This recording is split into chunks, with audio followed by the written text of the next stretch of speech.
meeting to order, please. Supervisor Collins, would you lead us in an invocation? Let us pray. Dear Heavenly Father, as we enter this holiday season, we pray to you and look to you for your guidance. And we ask you to keep those who are in need and without family in your arms and in your heart. And especially take those that have lost and have issues in their families this holiday season. And for those who are in the military, who are stationed overseas, please show them your love and give us the guidance and strength to guide this county in these times. Thank you, and amen. Amen. Vice Chairman DeHaven, would you lead us in the Pledge of Allegiance? Stand and face the flag for the pledge, please.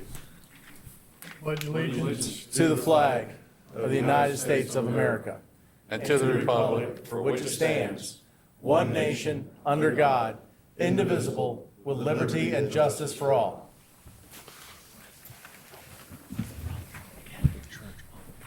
Adoption of the agenda, Mr. Riley? Thank you, Mr. Chairman. I have one addition I believe that you would like to add Yes. after the consent agenda item B. Yes. We have a representative from Clark County here, Board of Supervisors, who'd like to address the board. And then, Mr. Riley, I know you and I talked under Board of Supervisors comments. We probably will, let's move that up. All right. Let's put it under, right after the item we just discussed, and that's Mr. Riley's contract. Okay. All right? With those two changes, is there a motion to adopt the agenda? So moved, Mr. Chairman. A motion by Supervisor DeHaven, is there a second? Second, Mr. Second by Supervisor Hess. Discussion. Hearing none, all those in favor, aye. Aye. The adoption of the agenda, consent agenda. Mr. Riley? Thank you, Mr. Chairman. I'd offer the following tabs. Resolution of appreciation to Congressman Wolf, tab B. Parks and Recreation Commission report, Landfill Oversight Commission Committee report, and, road resolutions under tab M. Any questions? Is there a motion to approve the consent agenda? So moved, Mr. Chairman. Mr. Lofton makes the motion. Is there a second? Second, Mr. Chairman. Second by Supervisor Fisher. Discussion. Hearing none, all those in favor, aye. Aye. Opposed, no. The consent agenda is approved. Mr. Riley, anyone sign up for citizen comments? No, sir. Are there any Board of Supervisors comments? Hearing none, we'll move on to the minutes of the work session with the Planning Commission, November the 3rd, 2014. Move they be approved as printed. We have a motion by Supervisor Hess. Is there a second? Second, Mr. Chairman. Second by Supervisor Collins. Discussion. Hearing none. All those in favor, aye. Aye. Opposed, no. The minutes of the work session with the Planning Commission, November 3rd, 2014 are approved. We'll move on to the minutes of the regular meeting, November the 12th, 2014. Mr. Chairman, I have a move for approval as submitted. We have a motion by Supervisor Lofton to approve. Is there a second? Second, Mr. Chairman. Second by Supervisor Fisher. Discussion. Hearing none. All those in favor, aye. Aye. Opposed, no. The minutes of the regular meeting, November the 12th, 2014 are approved. Next, we have a visitor from the Clark County Board of Supervisors who would like to address the board. Come forward, sir. I'm sure everybody knows who you are, but Gentlemen, thank you for having me. My name is Michael Hobart. I'm the chairman of the Clark County Board of Supervisors. Our board met earlier this week, and we discussed with the great esteem with which we hold your county administrator, Mr. Riley, and we passed a resolution to honor this gentleman for the fine work he's done not only for you, but for many communities in this region. And rather than read it, I know many of you have heard the readings of many resolutions in the past. I thought I would summarize it, paraphrase it, and essentially it is to say that, John Riley, you have been a hell of a terrific county administrator, public servant, and general good guy. You, as your colleagues know, you bring a special quality to the work that you do. You have been both a leader and a servant of these elected officials, and that's a rare combination, and it's appreciated by all of us. We particularly appreciate it in Clark County. You worked with several of our county administrators, Bob Lee, David Ash, and you were always supportive and helpful to our chairman of our boards, Jack Hardesty, Pete Dunning, John Stalen, and myself, and we are very grateful for that. We are particularly grateful for the kind of leadership that you have shown to promote collaborative efforts in our communities. We're a very small county, as you know, and we need to have collaborative partnerships, and you have fostered that throughout your service to the communities. You've done it with the regional adult and juvenile detention facilities, the landfill, convenience centers, the airport, among many other things. And we appreciate that very much, John. Thank you. So on behalf of the County of Clark and its constitutional officers and the Board of Supervisors, I have this plaque to present to you.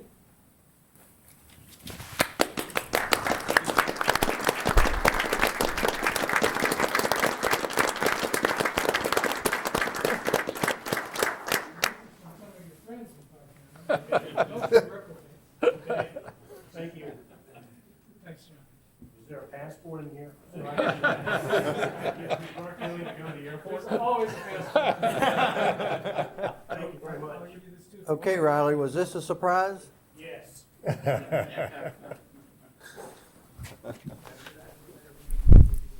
very much. I'm glad some of these people that put that thing in that box didn't show up to my brother. Thank you very much, John. Thank you very much.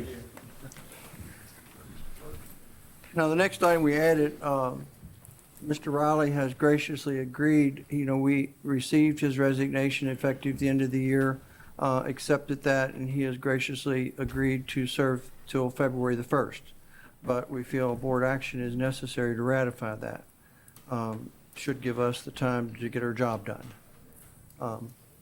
Chair would entertain a motion to approve that. So moved, Mr. Chairman. We have a motion by Supervisor DeHaven. Is there a second? Second, Mr. Chairman. Second by Supervisor Hess. Any discussion?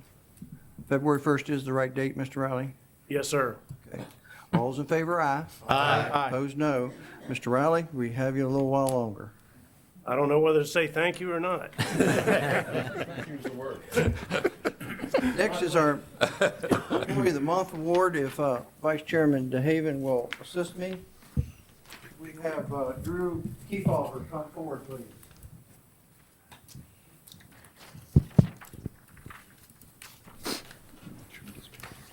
The Employee of the Month Award Program recognizes county's employees as an important and valuable resource. On behalf of the Board of Supervisors, it is my pleasure to present Drew Kefauver for consideration as Employee of the Month for November 2014. Drew serves in Parks and Recreation. Drew Kefauver successfully managed to create and staff a hugely successful event, the Battlefield Half Marathon for the Parks and Recreation Department. This event attracted over 1,000 runners and brought together several community agencies. In addition, Drew also organized a health and wellness expo for the night prior to the race. Drew has shown that he is a very team-orientated and he deeply cares for the wellness and satisfaction of his community. This event even brought the complete staff of the Parks and Recreation Department together in order to effectively make this event a huge success for the future. We'll now entertain a motion to approve Drew Kefauver as Employee of the Month for November 2014. So move. We have a motion by Supervisor Wells. Is there a second? Second, Mr. Chairman. Second by Supervisor Hess. All those in favor, aye? Aye. Opposed, no. Andrew Kefauver, Drew, is hereby recognized as the Frederick County Employee of the Month for November 2014.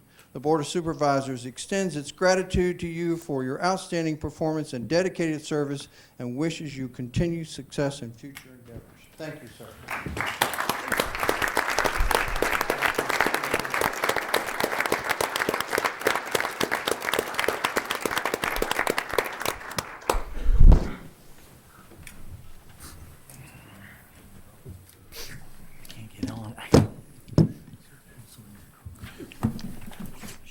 Next, we have committee appointments.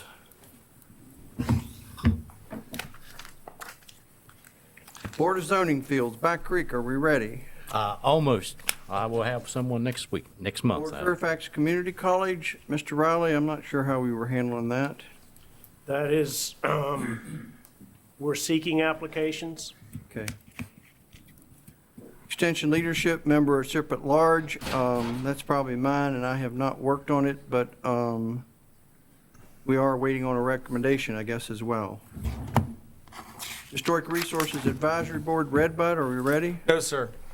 Back Creek Historic Resources Advisory Board, I believe we have a nominee. Yes, sir. You have before you a nominee for the Human Resources Advisory Board, Mr. Gary Crawford.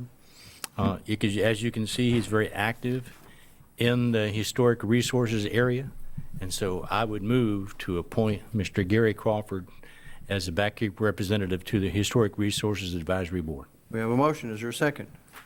Second, Mr. Chairman. Second by Supervisor DeHaven. Excellent choice, by the way. Thank you. All those in favor, aye. Aye. Opposed, no. Gary Crawford is hereby appointed to the Historic Resources Advisory Board, Back Creek representative. Board of Equalization, we have a county representative. Person has passed away. Mr. Riley, help me out. Are we seeking applications? Yes, sir, we are. And that's fairly important that we get about the business of getting that appointment done because we need a certification from the circuit court. Okay. I will endeavor to work on it, and I'd ask other board members to give it careful consideration. Economic Development Authority, do we have to do anything there, Mr. Riley? No, sir, Was it and a I- short term? I would like to, it was one of the staggered terms, and I would like to talk to Mr. Rinker before Okay. we get too far along. Parks and Recreation membership at large, I'm hopeful that Mr. Sandy will re-up, but I would like to talk to him and confirm that, so I haven't done that. All right, moving on. We have a request from the Commissioner of Revenue for refunds. Mr. Riley? Thank you, Mr. Chairman. The county attorney is in receipt of the commissioner's request dated November 7th, 2014, to authorize the treasurer to refund VFS Leasing Company the amount of $17,574.56 for proration of personal property taxes in the normal course of business for 2013 and 2014.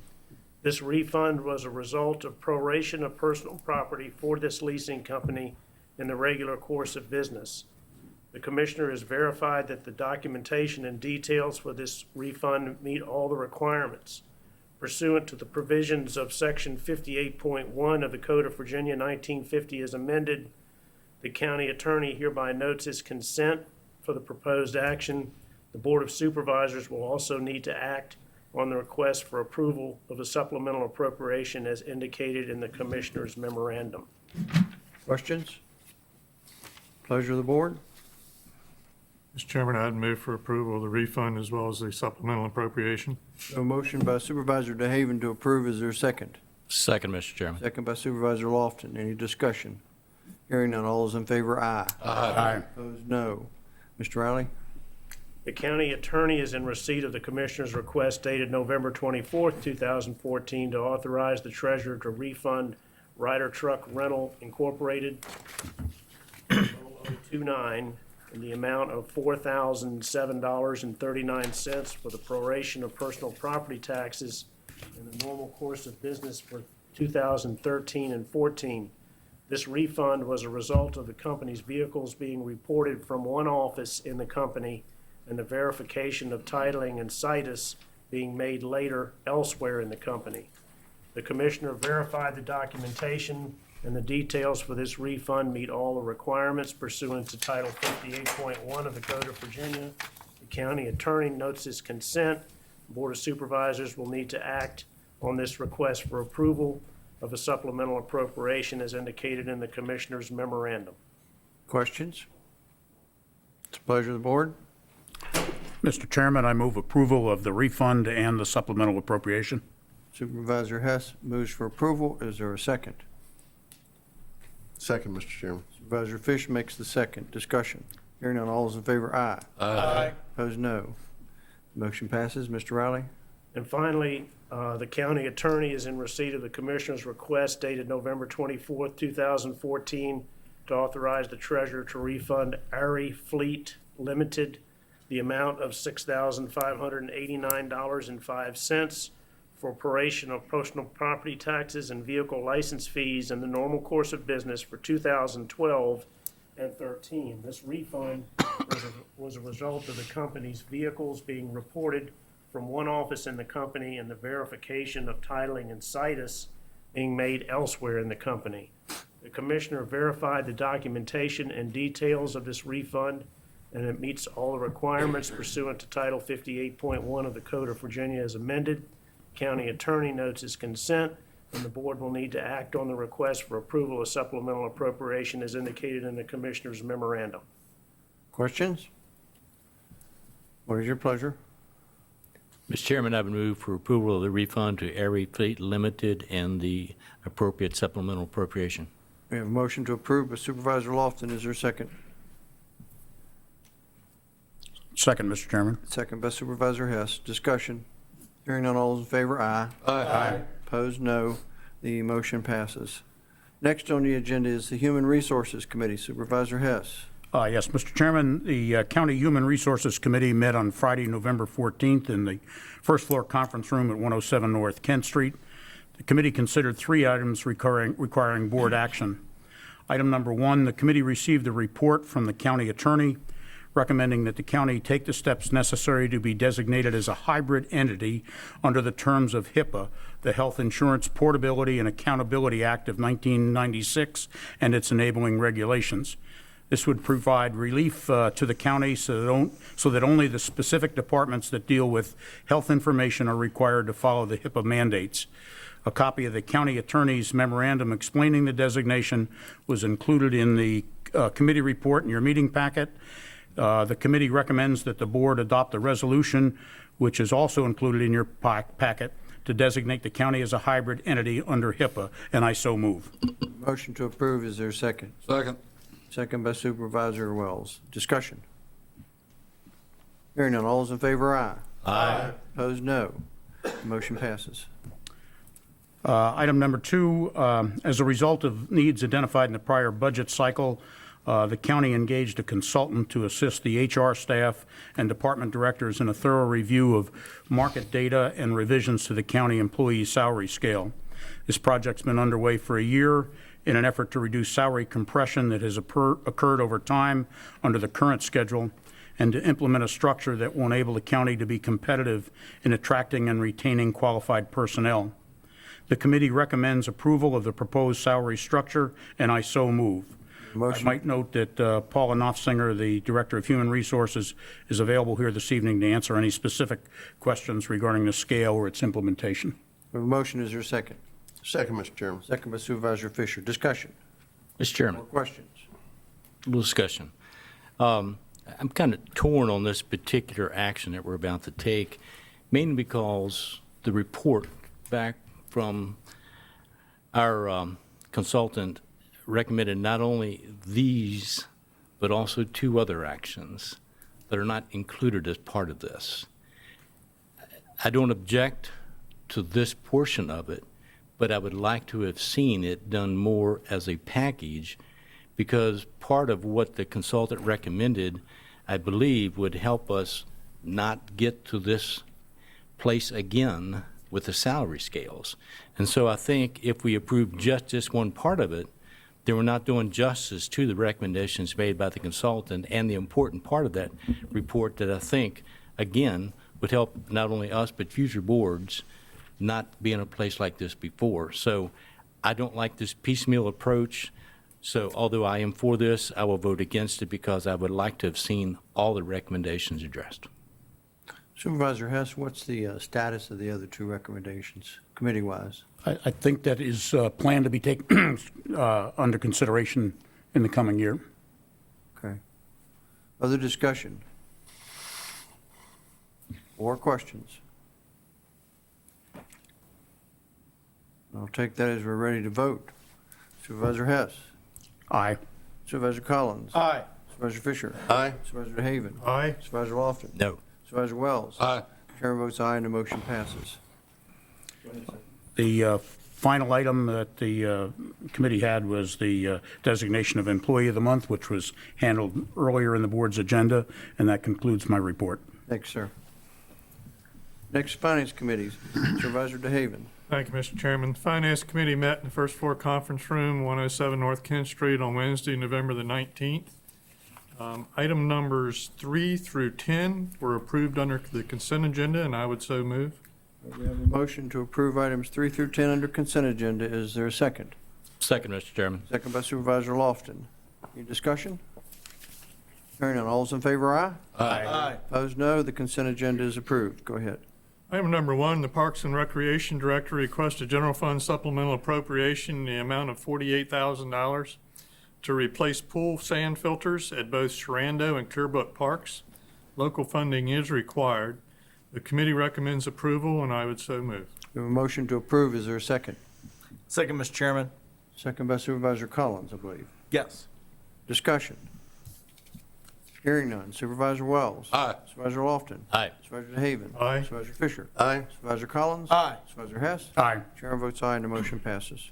Item number 11, the Northwest Regional Adult Detention Center Superintendent requests an NRADC fund supplemental appropriation, the amount of $56,139.20. This is for the design and bidding administration to upgrade the new security system. The committee recommends approval, and I would so move. What happened to me here? We skipped number 2. One? Skip number 2. Which did I skip? Number 2, I'm sorry, the Fire and Rescue Chiefs requested general fund supplemental appropriation for $5,700, but the committee delays action awaiting further information, so we'll bring it back to you. All right, we're on item 11. We have a motion. Is there a second? Second, Mr. Chairman. Second by Supervisor Collins. Discussion. Hearing none. Supervisor Hess. Aye. Supervisor Collins. Aye. Supervisor Fisher. Aye. Supervisor DeHaven. Aye. Supervisor Lofton. Aye. Supervisor Wells. Aye. Chair votes aye and the motion passes. Item number 12, the county attorney provides information to review property tax exemptions previously granted by the county. Item was postponed at the October meeting. The committee recommends requesting from the General Assembly the revocation of Westminster Canterbury Winchester's tax exempt status as it pertains to Frederick County. The committee also requests the continued review of the other entities and further information from the county attorney and the commissioner of revenue to do that in a systematic manner over the coming year. So the committee recommends that we request the General Assembly revocation of Westminster Canterbury's exempt status as it pertains to Frederick County, and I would so move. We have a motion. Is there a second? Second, Mr. Chairman. Second by Supervisor Lofton. Discussion. Hearing none. Supervisor Wells. Aye. Supervisor Lofton. Aye. Supervisor DeHaven. Aye. Supervisor Fisher. Aye. Supervisor Collins. No. Supervisor Hess. Aye. Chair votes aye and the motion passes. Item number 13 was a continuing discussion with Lord Fairfax Community College, and it'll be awaiting additional information. We'll continue that discussion. Concludes my report, Mr. Chairman. Thank you, sir. Next is a public hearing on a 12-month outdoor festival permit request of Belgrove Plantation. Mr. Riley? Thank you, Mr. Chairman. This request is pursuant to the Frederick County Code, Chapter 86, Festivals, Section 86-3, where a permit is required and an issuance or denial required. This is for all the events to be held on the grounds of Belgrove Plantation, 336 Belgrove Road, Middletown, Virginia, property owned by the National Trust for Historic Preservation. Questions of Mr. Riley? Did any representative wish to speak?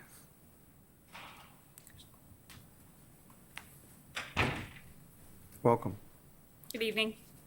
I'm Kristen Lays, Executive Director of Belgrove Plantation, and thank you for considering this festival permit. We had one last year and had a very successful year of events. I'd be happy to answer any questions about what we're planning for 2015. Questions? Thank you. Thank you.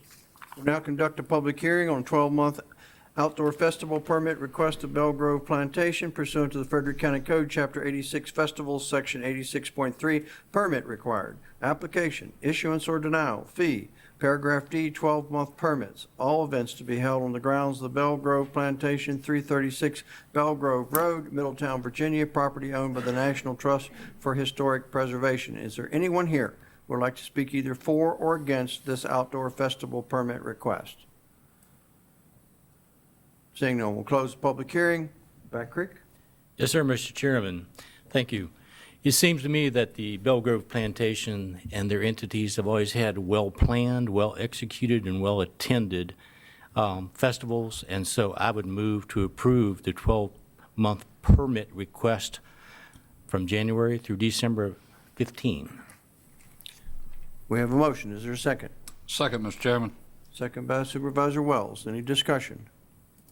Hearing none. Supervisor Hess. Aye. Supervisor Collins. Aye. Supervisor Fisher. Aye. Supervisor Needham. Aye. Supervisor Lofton. Aye. Supervisor Wells. Aye. Chairman votes aye and the motion passes. Next item is the Planning Commission Public Hearing Conditional Use Permit 03-14 for Carolyn E. Watson for in-home child care. Go ahead, sir. Thank you, Mr. Chairman, members of the board. This conditional use permit, as you pointed out, is for a licensed home care facility. The property is located at 215 Westmoreland Drive, and it's in the Neopacan Magisterial District. If I could turn your attention to the map on your left, there's the outline of the property that's for the conditional use permit along Westmoreland Drive. This licensed home daycare facilities are permitted within our RP zoning district with a conditional use permit. This licensed home daycare facility has been in operation in this principal residence for the last 14 years. The reason the applicant is in front of you tonight is the applicant was getting her license from the state social services, and they would ask the question if the local governing body knew that she had a daycare in her home. She did not know that she needed that, had called staff, ergo needed a conditional use permit to make the daycare facility, I'm not going to say legal, but it's been there 14 years, but to clean any paperwork needed through the state. Staff will note that there has been no complaints for the last 14 years at this facility. The Planning Commission had a public hearing at its November 5th, 2014 meeting. There were no opposition to this conditional use permit, and they added the, excuse me, they placed the conditions, should the board find it appropriate, on this conditional use permit. And condition number 1, our review agency comments and our requirements shall be complied with at all times. Number 2, the hours of operation shall be from 7 a.m. to 5 p.m. Monday through Friday. Number 3, the applicant shall satisfy the license requirements of the Virginia Department of Social Services in the County of Frederick. Number 4, there will be no business signs associated with this conditional use permit on the property. Number 5, other than the children residing on the property, there shall be no more than 12 children being cared for at any given time. Number 8, other than the persons residing on the property, there should be no more than 1 employee associated with this conditional permit at any time. And number 7, any expansion or change of use will require a new conditional use permit. Mr. Chairman, the applicant, Ms. Caroline Watson's here to answer any questions you or any of the board members may have on this conditional use permit for an in-home child care facility, and I'll have any questions that you may have at this time. Thank you. Questions to staff? Did the applicant wish to speak? I probably have a question for you. Okay. I hope I have an answer for you. 5 o'clock sounds awful tight to me. Is that what you've been doing for 14 years? Is what I have been doing, but Mr. Chairman and I did speak about that, and he said you can put in an amendment, or what have you call it, to make it 6 o'clock in case there's ever. Well, I think we would kind of like to respond to what you say. I just raised the question, childcare, 5 o'clock seems tight to me, but you have to tell us.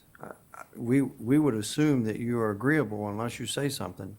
Yes, I think moving it to 6 will be fine. On my part, I just need to inform my licensing inspectors and the people that are involved with me through the state to let them know that change is there. So that would be your request? Yes. Okay. Any other questions of the applicant? All right. Thank you. Thank you. We'll now conduct a public hearing on a conditional use permit 03-14 for Carolyn E. Watson for an in-home child care. The property is located at 215 Westmoreland Drive in Stevens City, traveling Interstate 81 south to exit 307 Stevens City, take a left onto Fairfax Pike, left on Ayler Road, and right turn on Westmoreland Drive. Property is identified with property identification number 75E-1-3-165 in the Apecon Magisterial District. Is there anyone here who would like to speak either for or against this conditional use permit? Seeing no one, we'll close the public hearing. This is Apecon. I would move that we grant this conditional use permit, number 0314 for Carolyn E. Watson. And no attention to the request. On the 6 o'clock? Yes. I would amend that with the 6 o'clock, since that is agreeable with Ms. Watson. Mr. Riley, that's not an advertised item, is it? Are we okay? It's a I condition. believe it would be least restrictive, so it would probably be all right. Everyone understand the motion is to approve as presented with the modification to the conditions to extend at 5 o'clock, 6 o'clock. Excuse me. Is there a second? Second, Mr. Chairman. Second by Supervisor Hess. Discussion. Hearing none. Supervisor Hess. Aye. Supervisor Collins. Aye. Supervisor Fisher. Aye. Supervisor Haven. Aye. Supervisor Lofton. Aye. Supervisor Wells. Aye. Chairman votes aye and the motion passes. Conditional use permit 03-14 is approved. Next is a public hearing on rezoning 02-14 Heritage Commons LLC. Go ahead. Thank you, Mr. Chairman, members of the board. This is a request to rezone 96.28 acres from the B2 Business General Zoning District to the R4 Residential Planned Community District, and 54 acres from the RP Residential Performance District to the R4 District, and 0.31 acres from the RA Rural Areas District to the R4 District, with proffers and modifications. Now, this property was originally rezoned in 2005 under the name of the Russell 150 property, and you may recall recently this was discussed at a September 3rd staff application briefing. This is the property on the screen to your left. The site is outlined in black. As you can see, the top portion of the site is the orange. That is the existing commercial, and the bottom is the yellow, which is the existing residential. And it's fronted by Route 522 and 81. Now, the rezoning is a request to use the R4 district with proffers and modifications to construct a development with 1,200 residential units and commercial land uses. The 1,200 residential units will consist of a mix of multifamily and towns. Now, the R4 district enables mix of uses, but more importantly enables an applicant to modify the ordinance, tailoring it to their envisioned project. Now, what was included in this rezoning application was a market and fiscal impact analysis, the proffer for the 1,200 residential units. There's an average trip count of about 23,000 vehicles per day. There's a proffered land use matrix table. They're proffering land to the EDA. There's a GDP, as well as a modification document that is requesting 12 ordinance modifications. Now, this is the proffered generalized development plan. As you can see, the land bays that correspond to the matrix are labeled, and we have the road network. Within the proffer modification document, they are requesting a master plan waiver to allow the master plan to come later. There's some revisions to the permitted uses. They were requesting 100% townhouse and multifamily, whereas the R4 limits it to 40%. They're requesting an increase in the residential density from the R4 minimum or maximum of 4 units an acre, an increase in the commercial maximum, a decrease in the open space from 30% to 15%, elimination of internal buffers. They're requesting private streets instead of public, a removal of the R4 phasing requirement. They're requesting commercial building heights up to 80 feet and an increase in the floor to area ratio from 1 to 2, reduced front setbacks for commercial buildings and multifamily buildings, and they have proposed a modified apartment building dimensional requirement. Now, overall, regarding the application, the land uses shown within the Heritage Commons rezoning application are not consistent with the 2030 comprehensive plan. Additionally, the application does not adequately address the negative impacts associated with this request, in particular, the negative transportation and fiscal impacts. Many of the review agency comments remain unaddressed, and that I would note that with the proposed R4 zoning being sought with this application, what is before you could enable a mixed-use development. However, as proffered, it would allow for the uses to be clearly segregated, since there are no assurances within the proper statement what would actually materialize. On to the fiscal impacts. The county's development impact model projects a negative impact of over $13,000 per single-family attached and over $12,000 per multifamily on county capital facilities. When applied to the residential mix in the applicant's analysis, which was 1,050 apartments and 150 towns, the impact model projects a negative fiscal impact of $15.3 million. And that does take into account fire and rescue, government, public safety, libraries, parks and recs, as well as schools. The negative fiscal impacts associated with the residential uses proposed on the property have not been addressed within the proffer statement. The applicant's impact analysis does show a positive fiscal gain. However, it does require full build-out to achieve this. Now, full build-out within the report is the 1,200 units, but also 700,000 square feet of commercial, which would take upwards of 15 years to materialize. The analysis also shows limited, if any, children residing within the development. And I would note the proffered phasing within the proffer statement falls short of achieving what the analysis is utilizing to achieve the positive fiscal gain.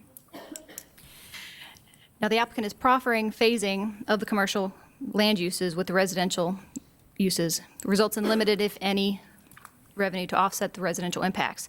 And what the proffer statement shows is that they must complete 50,000 square feet of commercial area with the first 300 multifamily units, and then complete an additional 50,000 square feet of commercial area by the 600th multifamily unit. So what this allows for is the completion of the entire 1,200 residential units with the construction of only 100,000 square feet of commercial. The proffered phasing is not consistent with the applicant's analysis, which suggested a phasing approach to maintain the economic balance, and the proffer does not offset the impacts from the residential. So, consistent with the development impact model, the development should not be utilizing future tax potential contributions from the commercial land base to offset the negative residential impacts without guaranteed phasing of all of it together. Back to the comprehensive plan within Land Base 3 and 7. Land Base 3 is shown in the comprehensive plan. Land Base 3 within the GDP is shown with a mix of residential commercial uses. The comprehensive plan shows this area for employment. And Land Base 7 is shown with the ability to develop with 100% commercial. However, the comprehensive plan shows this area as entirely high-density residential. So with that, I will turn it over to Mr. Bishop, who will go over the transportation concerns. Thank you, Mr. Chairman, members of the board. As you're aware, we've been working on this for some time. I do believe we've made progress, but I also believe we still have some work to do with that. I bring up this first slide just to try and discuss a misconception that's come to light a couple times. Just to be clear, as you're aware, last year you put forward about $470,000 in matching funds so that the county, through Public Works and an on-call contract with Pannoni, could begin design on the Tevis extension and the bridge itself. Basically, recognizing that we're working on everything that we can work on out here, recognizing that bridge designs take a long time to do and sometimes even longer to get approved, and to try and keep things moving along. So the design work that has been done so far has been focused,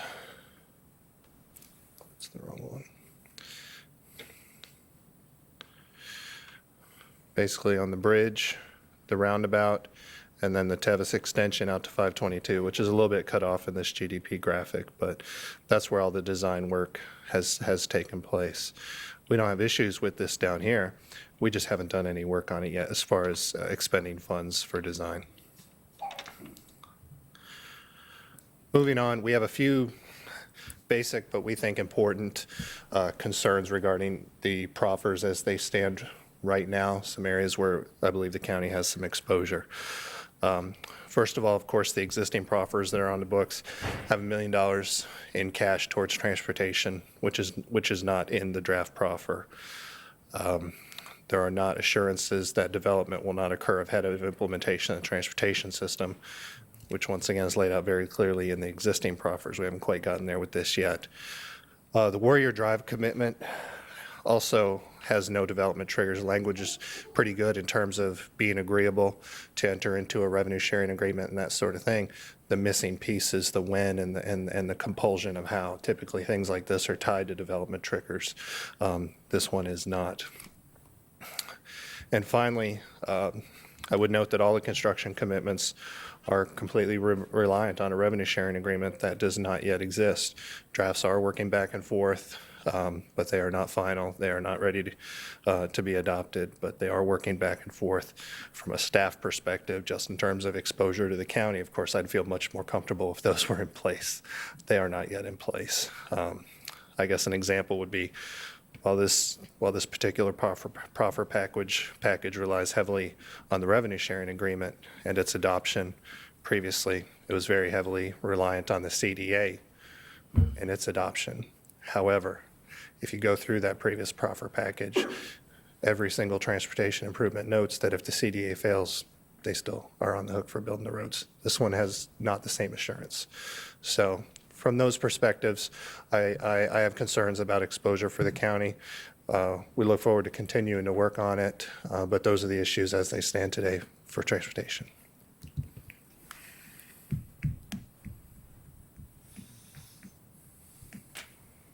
So just to wrap that up, staff has noted a number of concerns with the rezoning application. I would note that the Plan Commission held a public hearing for this at their November 5th meeting, and they did recommend denial based on the impacts. So tonight we are seeking a decision from the board on the application as well as the 12 modifications.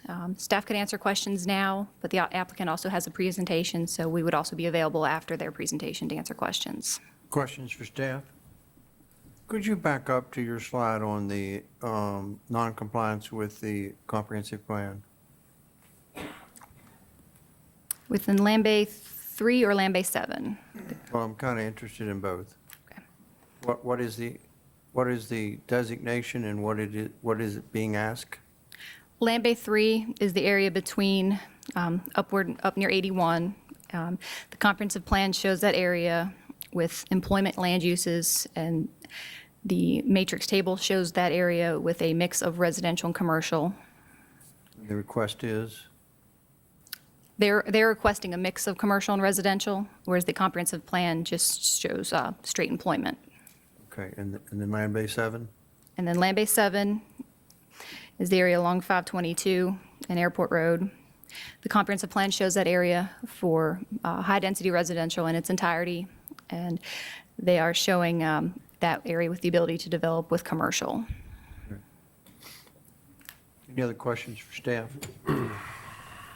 Yes, just one question. I'm not sure which map you would want to use. It the parcel that's being proffered to go to the EDA, where is that located on the site? Let's see.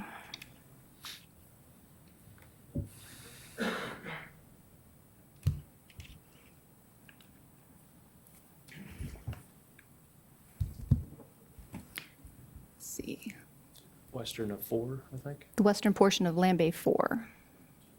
Land Bay 2, I'm sorry. Where the number 2 is. Okay, thank you.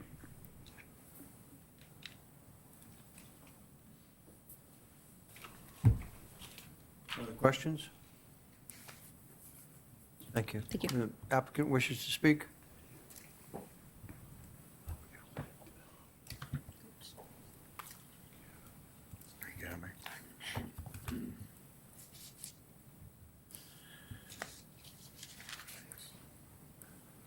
Mr. Chairman, members of the board, my name's Ty Lawson. I'm here on behalf of the applicants.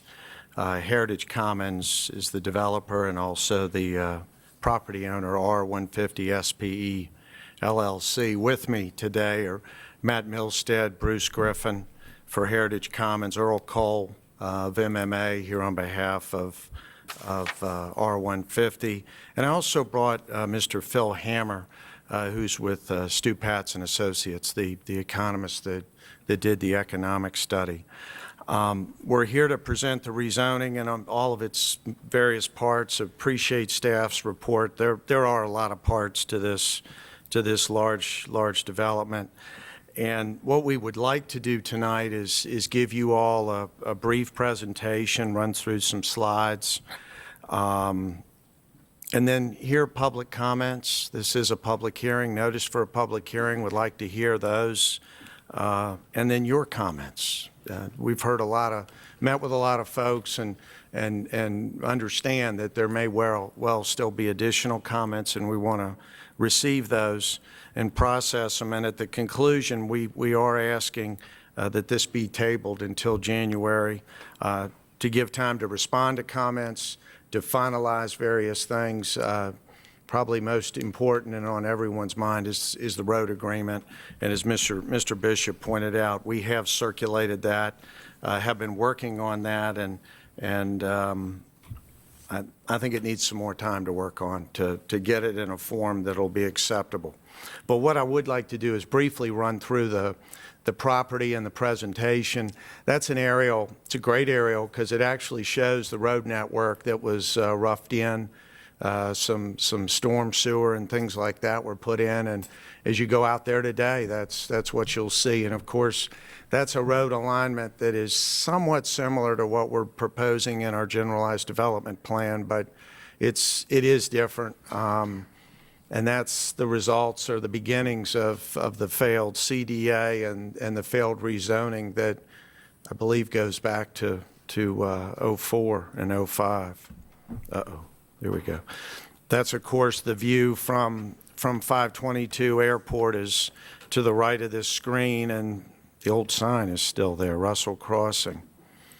This, of course, is the generalized development plan that we are proffering. There's been a lot of work on this over time. We've struggled and have added exhibits to our proffers along the way that show road sections. We've received a lot of transportation comments. This, of course, is a network that is different than the first slide that I showed you. It is that joint project that's being managed by the county pursuant to a revenue sharing agreement with the state. And I believe, Mr. Bishop, there are four? There are a total of 3 awards. 3 awards that make up the total package, and at the end of the day will deliver the bridge, the roundabout, the start of Warrior, what's been sometimes referred to as the Tevis extension, the Northern Y, if you want to go back in time a little bit, through the Glaze property, and an intersection it's off the page to the right on 522, and of course a full intersection, a traffic lighted intersection at Airport. The slides that we do have and the ones that are in the proffers are provided by Pannoni and Associates working for the county and the state. And as we state in our proffers, we'll dedicate the ground to accommodate that. And as you'll hear later, we're proffering to pay the county's share of these funds that are required to build this. And it is quite a project. The state is participating in the other part of it. The total we don't entirely know, but it's north of 8 million, maybe in the 9 million range at the end of the day. It is a mixed-use development. There is some comments that have been made about it that it's kind of lost its identity as a mixed-use urban center, and what type of development will materialize. And what we're proffering first and foremost is a mix, a guaranteed mix of residential with a cap on the residential of 1,200. And there was an earlier slide about 184 towns. It's up to a maximum of that. Can't be any more. Could very well be much less. Could be no towns. But the cap is absolute of 1,200 residential.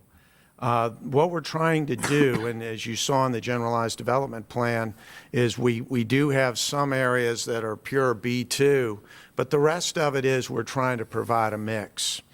And that is intentional. Is it an urban thing? Is it a stack thing? Not necessarily, but we are trying to put them in close proximity to one another so that you have that opportunity to walk to work, walk to get coffee or shop and that kind of thing. there is an opportunity and there is segregation, but not within the land base. We want to mix them in the land base and throughout the project as a whole. R4 zoning, we think fits and allows for that. That of course is a mixed use category. It does have other items in it which we through the modifications are getting rid of. It had a component of single family detached. We don't think that would be appropriate. The comp plan doesn't think that'd be appropriate in this area either. It also had a component for industrial. We, of course, don't think that would be appropriate here either. So we've modified intentionally from R4. And again, we want and believe that the whole site, the 150 acres, should be viewed as a whole and not within each land bay as to what's where, but as a whole, you're going to get a mix of commercial and residential uses. And frankly, we think that complies with what R4 is. It's intended to create new neighborhoods, appropriate balance between residential employment and service uses. That leads us to comprehensive plan conformity. And there are points in the staff report that look at certain land bays, and we don't disagree that if you are able to overlay the comp plan for each specific land bay, there may not be a strict conformance. But again, when you look at the project as a whole, for example, the area that ought to be all employment, well, we're proffering it as mixed use, which is a mixture of residential and commercial. So it will have the employment within it. The comp plan talks about density, and in this area it could be up to 16 units per acre. Actually, we're a little low. We're proffering with our 1,200 unit maximum of 14.2. We can't exceed that. We're going to be at that number or less. And we believe and submit that the types of residential units are exactly what's called for in the comprehensive plan. And in particular, the plan says no single-family detached in this area, and we do not have that. We're proffering that out. Of course, you all know, but we'll bring it up, that the comp plan is a guide, is a recommendation, and that the actual language from the comp plan is to accomplish a coordinated adjustment and a harmonious development. We would suggest that if there was a strict adherence to the plan and an area was all residential or all employment, we're kind of going away from what is being asked for in this area, which is a mix of these various uses. And again, we submit what we have provided not only complies with the comp plan, but actually delivers a very nice and attractive community of residential and commercial. This, of course, is the site. It's very well located, sandwiched in between I-81 and Route 522, and I guess that's why the major transportation network is being suggested and called for to run across the property. This is the comp plan slide and shows the entire area. And again, if you look at the area as a whole, and these being the ingredients of the various uses that ought to be in that area, we're in full conformance with that. Revenue sharing agreement. We are proffering to participate in that. This is a work that's in progress, and we have submitted documents back and forth. I was actually shared some emails this morning with the county attorney, and we are, the county and the applicant have developed a general framework of an agreement. The specific agreement remains to be reached, as in particular the precise financial terms of the agreement, but we're committed to working that out, and we believe that we will be able to do that. As the proffer reads now, it is an obligation of this rezoning to enter into that agreement. That is to say, if we don't, the rezoning fails. So again, we're committed, and we believe that when we revisit this, hopefully in January, that agreement will be finished. And we certainly understand comments from the county that has to be finished. It has to be in an agreeable form before this rezoning can be approved, and we're fine with that. Warrior Drive, there's been some transportation comments about it. We're proffering to dedicate it. We're proffering to participate in a revenue sharing agreement. I guess that would get us up to a total of 4. But at this point, it's a road that goes to the property to our south that is not currently planned to be developed. We don't see any immediate plan to develop it. We recognize Warrior as an essential transportation network for the county, and we're proffering to deliver it. I think the only issue here is the timing, because at this point, it's a road that's not going anywhere because of what lies between us to the south and the most northern point of Warrior at this point in time. But this proffer does confirm that we're committed to building it and delivering it and connecting it. Talk a lot about the fiscal analysis. It's obviously a very important part of this project, and probably for the primary reason that what we're proposing is something that's new for our area. We're proposing what we call market rate, and what the economic analysis refers to as market rate or luxury residential apartments. And they're a new thing for our area because they are tax positive. They are tax positive for a multitude of reasons that are in the report. But the interesting part about it is, even if you take them separately, even if you look at the separate elements of this proposed development, each one on its own is tax positive. Certainly when you put the mix together and you add in the commercial, it gets even more tax positive. But it's important to point that out, and that this is different. We've heard the comments about the impact model. You all need to know, and I'm sure you've noticed this and read it, that the impact model, when it makes reference to apartments, it says we have done our analysis based on existing apartment stock in Frederick County. This apartment that we're proposing, this multifamily that we're proposing, it's not here yet. And so I don't think it's fair to apply the impact model to this unit type. The other is that the economic analysis looks at other factors, such as revenues that are in addition to just property taxes. They look at personal property taxes. They look at business taxes. They look at sales taxes that are generated from these units. And that's how we come out with the net tax positive to the county as a result of this. The other thing, and it's something we maybe have overlooked because we've been focusing on all the pieces, but of course, as part of the proffer package, there is a transportation credit. You all have recognized that if a development is going to deliver transportation improvements beyond what is needed just to service that particular development, that there is a credit given, or a proffer acknowledgement, proffer payment acknowledgement. And this is a project, 3 projects, in fact, at this point, possibly a 4th, that is off the charts in terms of our prior experience, in terms of cost, magnitude, bridge over I-81, and so on.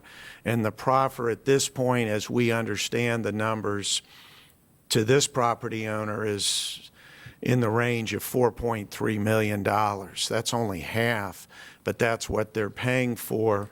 And the transportation that's being delivered is clearly more than what is needed to service this development. This is a through movement to connect the city and the county and those that want to go back and forth. Certainly the folks that are in this community will use it, but there are traffic studies and so on that have been reviewed and are part of the analysis done by the state and the county as part of this larger project, and actually by the prior ownership when they went through the rezoning back in '04 and '05. And again, the transportation that's being proposed is well beyond what is needed for just this particular project. But as I say before, all elements, even the separate elements by themselves, are tax positive, and that's unique. That's unique for developments that we've seen, or at least compared with developments that we've seen in the past.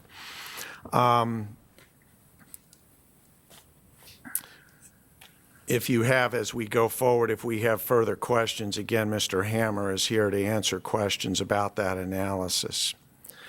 Traffic impact analysis, that we've talked a little bit about traffic studies. If you look at some of the comments that are in the packet, there was some concern about possibly needing to do a traffic study to contemplate what was going to come from this proposed mixed-use development.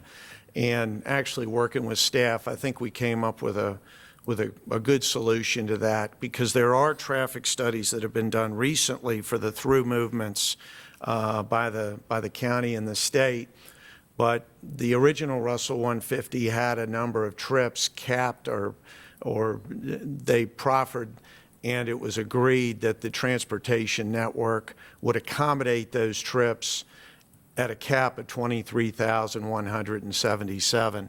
We've agreed to cap what's going to be generated by this development and put a series of safeties in there as we build and go forward to make sure we don't hit that number.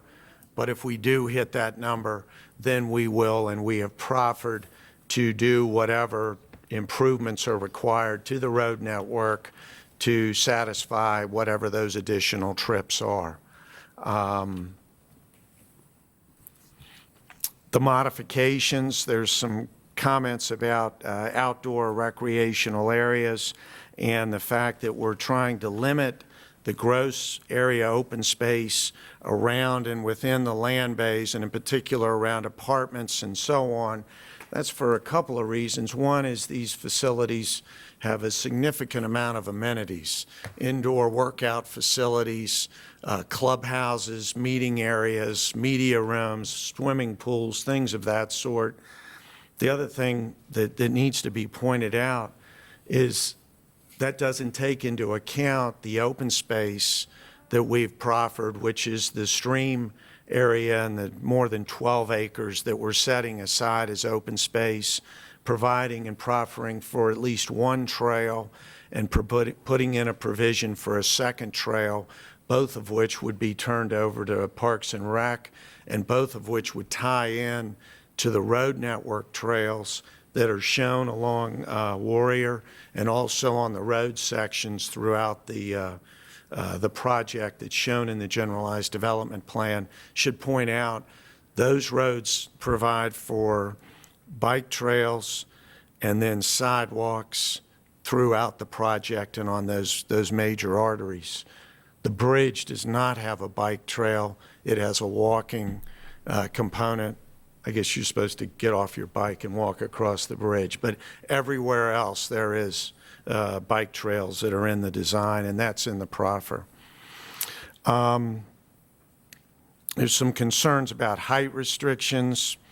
Those are governed by FAA. We and our engineers have told us that we're gonna be okay with that. But again, that's something that comes in as we go forward with development. Next, I've got a video. I'm not sure. I think some of you all have seen this before at the work session. There may have been a couple of you all who did not. But this gives a flavor of the apartments that are proposed and proffered for this property. The Cathcart Group actually presented at the Planning Commission to talk about it. They're the ones that have contracted for this property.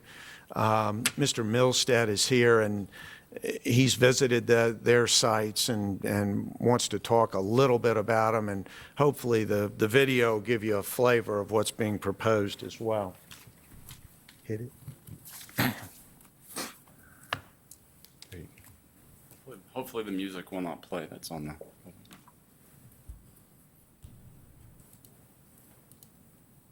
Is that good? Can I blow it up? Is that the best we'll do? Okay. Mr. Chairman, Board of Supervisors, thank you for letting me share with you tonight. I'm Matt Milstead, principal partner with Bruce Griffin in Heritage Commons. And what you're hearing, what you're saying, we thank you for the ability for us to share with you our vision for what really is a broken and failed project from the past. And what we've been trying to do is put together a solution for taking this and making it something good going forward. At the end of the day, we ran some numbers the other day, and ultimately with the things that we want to do within the components, within the mixed-use concept, which we've done before in other areas here in Virginia, will bring at least 250 million, perhaps more, of capital expenditures onto the property to develop it, creating not only short-term jobs but longer-term jobs also, and obviously lots of tax revenues down the line. And when we went out and looked for somebody to be our apartment developer partner with us, our criteria were pretty strict, to be honest, because we didn't want to do anything that's already here. We're looking to do something that's different, something higher end, something that provides I think that's the media room that was dark, sorry, a product that not only doesn't exist but is needed through our market studies in the community. So we went out, and Bruce and I talked to several folks. Some didn't make the cut because of the quality that they built. Some didn't make the cut because of the integrity of the organization, we'll say. We are very delighted to be able to say that we've reached an agreement, subject to the rezoning, of course, being approved, to bring the Cathcart Group here. They've done 7 projects. You're seeing a video of their project that's in Charlottesville called the Reserve, and this is the exact model of what they would bring here. Tweaked it a little bit, but all of their communities are literally 100% full. They never have vacancies because of the quality and really the lifestyle that they bring to the communities in which they develop their product. Actually, I think just a couple months ago, they swept the top 3 awards in the Charlottesville market for apartments. And not just the structures themselves, but the amenities and how they treat their tenants, et cetera. So again, we looked long and hard for the right partner. And because we've told you before in other discussions, any project we do has our DNA on it. We want to make sure that whoever we bring to partner with on these things are kind of cut of the same cloth. So what you're seeing is exactly the type of quality that they build, the things that they do. In the market study, in the fiscal impact study that has been referenced, the Cathcart Group, because they build, own, and keep forever, they don't flip, they don't get to a certain revenue and flip it out based on an EBITDA multiple or something of that nature. They keep them. Rip has been in the business doing this for, I think, 18 years. I mean, Cathcart, that's his name. It's Rip Cathcart. So it's a family tradition and heritage thing, and quite frankly, pass it on for generations to come. So this isn't the flash in the pan developer. This isn't a quick hit financial. This is investing in the community, being a good corporate citizen. And he's very proud, and he shared at the Planning Commission, that they truly provide a lifestyle. So hopefully you saw a little bit in the video. You've heard a lot about our whole mixed-use approach. And when we say our vision for taking a failed project of the past, we really mean that. We've worked long and hard, not only internally, but with staff, quite frankly, and have come up with a lot of ways to address challenges or questions or open holes that working together. We figured out a lot of stuff together, I think. And we have slightly different opinions on a few things, but all in all, I think everybody wants to get to the same point where there's a development that makes sense, that's looks good on paper, but is going to actually work in the community, serve the community. And I think that's why we've gotten so much support that we have to date, from the local residents. I wanted to give you a quick rundown, just so you know the kind of activity we're having. We either have an existing letter of intent or we're in negotiations for letters of intent for the market rate apartments, which we already talked about, a senior care facility, which would be about 70,000 square feet, a bank financial center, a C-store, a food establishment, a medical facility, a condo building, and this really kind of, we're getting to the stack stuff where there'd be retail on the bottom, condo building, or 4 floors of condos. Then the upper level is slated to be about a 10,000, 12,000 square foot restaurant. And some of us we've talked, it would be the most fantastic views of the valley, we think. And those are just activities to date before we even have the authority and the rezoning to go forward with a project. So we believe in what we're doing. We've been out here, coming up on 2 years now, so we believe it. We're still here. We look forward to the opportunity to finalizing our agreement with staff on the transportation, answering any questions anybody has. Please, we want to hear, because our goal is to be not only a vibrant part of this community, but a contributing part of this community. Thank you.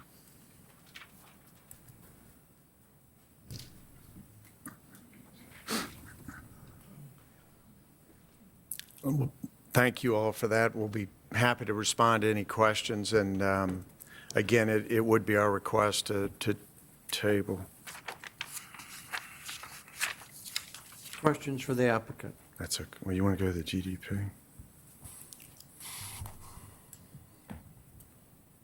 I don't see any. Thank you.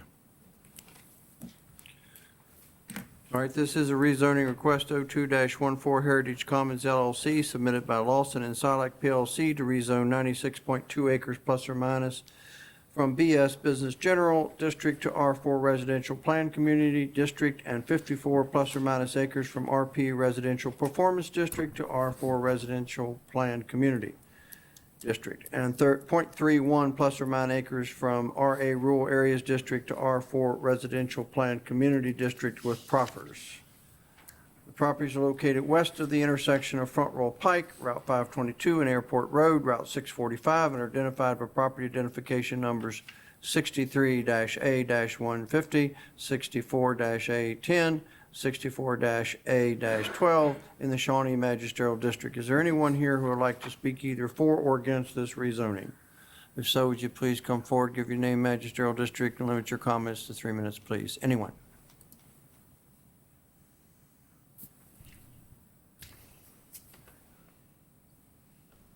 Okay, seeing no one, we'll close the public hearing.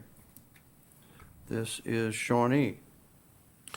Mr. Chairman, just a comment before I make a motion to, and I will to accommodate the applicant's request this evening. But I think there are a number of things here. If we focused on some of the larger things and some conversations and reviews with transportation, there was something that caught my attention this evening that signifies the type of things I think need to be included in the proffer that protect the interests of the county, and the one dealing with the height extension to 80 feet. If we get the cart before the horse and the rezoning were approved and the FAA comes along and says, 80 feet off the center line of runway 14 is a problem, all the investment in the instrument approach gets restrictions placed on it. So I think if some details need to be a caveat or whatever to the proper statement, that if FAA doesn't approve it, the 80-foot goes away. I don't know how that will be a legal thing, but that's just typical of some of the things that we see here, that I see, that I think need to be addressed. So I'd be glad to go along with the request from the applicant and would recommend postponing any action on rezoning 02-14 Heritage Commons until our first meeting in January. We have a motion. Is there a second? Second, Mr. Chairman. Second by Supervisor Collins. Discussion. I guess I need some help from county attorney and county administrator here. Certainly where we are today, to get answers to questions leaves us in the right position. But to the extent that new things come, I don't know why all these people are here, but if they're interested in this, denies them the opportunity to know what it is we'll vote on in January, one way or the other. And how do we all come to agreement with where the need for another public hearing is established or not established come January? I think it's the prerogative of the chair at the next meeting. If you choose to extend the public comment period, that's your prerogative. And then hypothetically, the significance of whatever comes to us in the form of answers, and especially if there are changes, we do not need another planning commission issue? At that point, it should be able to stay with the board. The board, likewise, the board has the option to refer it to the planning commission, but I don't see. It could stay with the It board. could stay. All right, so that clears that up. So there is some opportunity, depending on what comes to us, whether we need or want to allow public input in January. Yes, sir. Okay. What's the rest of you think? You okay? Mr. Chairman, I We think need that, well, I think that's a great idea as far as due to the complexity and the scope of this project. I would be entirely in favor of extending the public comment period to our next meeting. Okay. One other question. Is our first meeting in January appropriate? Is that enough time for this to be resolved? Or should we be looking at the second meeting in January? I think the motion maker responded to the applicant, so perhaps the applicant should address the topic.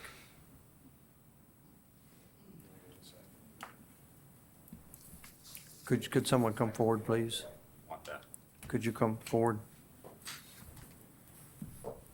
If the board selects the second meeting, we're fine with that. The board what? If the board would prefer to make it the second meeting of the month, so the first, to allow more time for questions and answers. I wasn't is that- asking for more time, more for you to be in position to answer the questions and concerns that the county has. I mean, we're going through a fruitless exercise. If that's not going to be enough time for you to address it, we might as well turn it down We think the first tonight. meeting's plenty of time for us. but- Okay. Thanks, sir. Any other discussion? The motion is to postpone to the first meeting in January. We'll vote. Supervisor Hess. Aye. Supervisor Collins. Aye. Supervisor Fisher. Aye. Supervisor Haven. Aye. Supervisor Lofton. Aye. Supervisor Wells. Aye. Chair votes aye and the motion passes.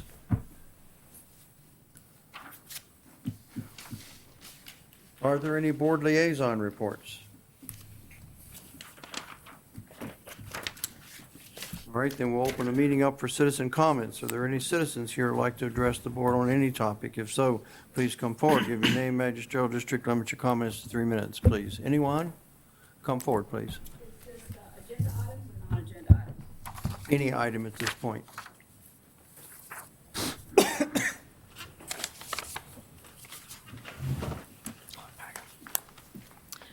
Good evening, gentlemen, Mr. Chairman, Supervisors. My name is Darla McCrary. I reside in Frederick County, the Back Creek District. I purchased property in Frederick County, Stevens City, specifically 119 Buckingham Drive in Stevens City, and in August of 2013. Within 9 months, there was a 16-inch sewage backup in the basement within 9 months of buying this property. I do have some pictures in the folder that Mr. Frank just handed out to you, because I wanted you to see this, because you know, I had just bought the property. The owner did not disclose that there was a problem. And during this devastating incident, which involved 2 of my grandchildren, age 8 and age 3, which are here tonight, when you think about how dangerous something like that can be, a 2 or 3-year-old child's only 2 foot tall anyway. And electrical outlets can be very dangerous if the water reaches them and they're at 14 inches, according to code. Well, the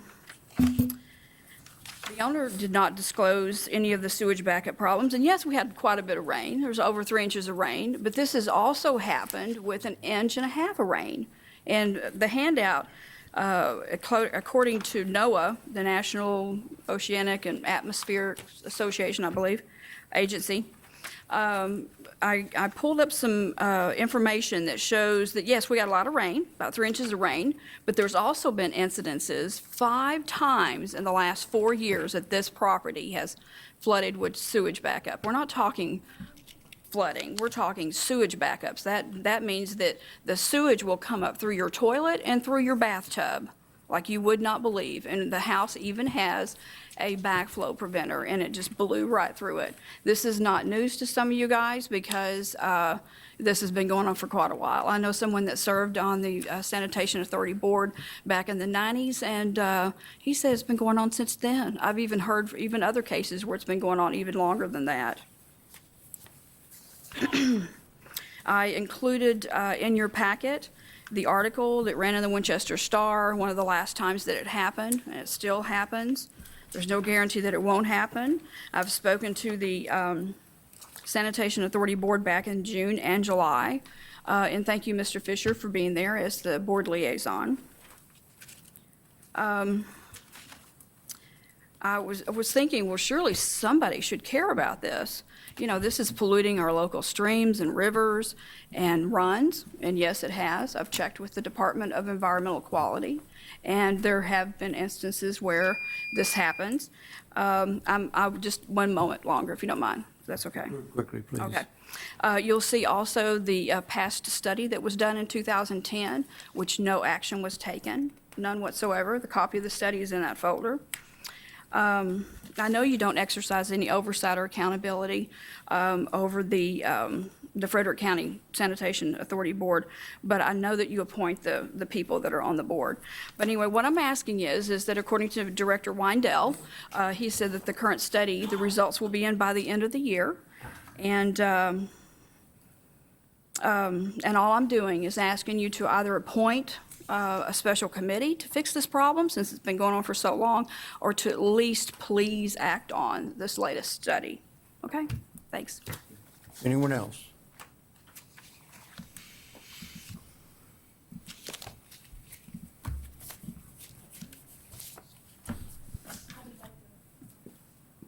My name's Tamara Dalton, and I would also like to address the board. In regard to the sewage issues, our home, which is not in the same subdivision, but in the Greenbrier Village subdivision in Stevens City, we had owned the home less than 10 months, and same incident, 3 inches of rain. Our basement was flooded with sewage out of the bathtub and the toilet. Of course, everything that comes along with it, drywall, flooring, everything. It's a nightmare. It's an absolute nightmare. So FCSA said, you know, they're not liable because they're not grossly negligent. But then I'm finding out there's a lot more households that are near us that are being affected by this over and over. So I have the same prayer that my little 3-year-old prayed when the whole thing was going on. He prayed, Lord, please let sewage come in our basement anymore. And I'm asking you to act upon that so that this nightmare does not reoccur, that this is not a reoccurring nightmare, that this issue can be resolved. So thank you. Anyone else?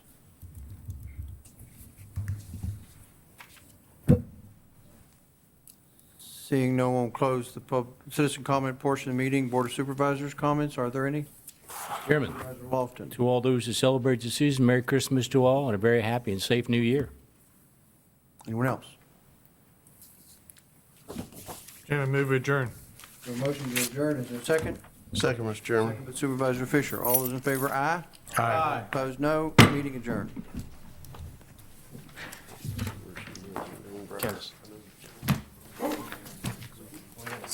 I'm in my neighborhood. No, I'm gonna go, yeah, grab her.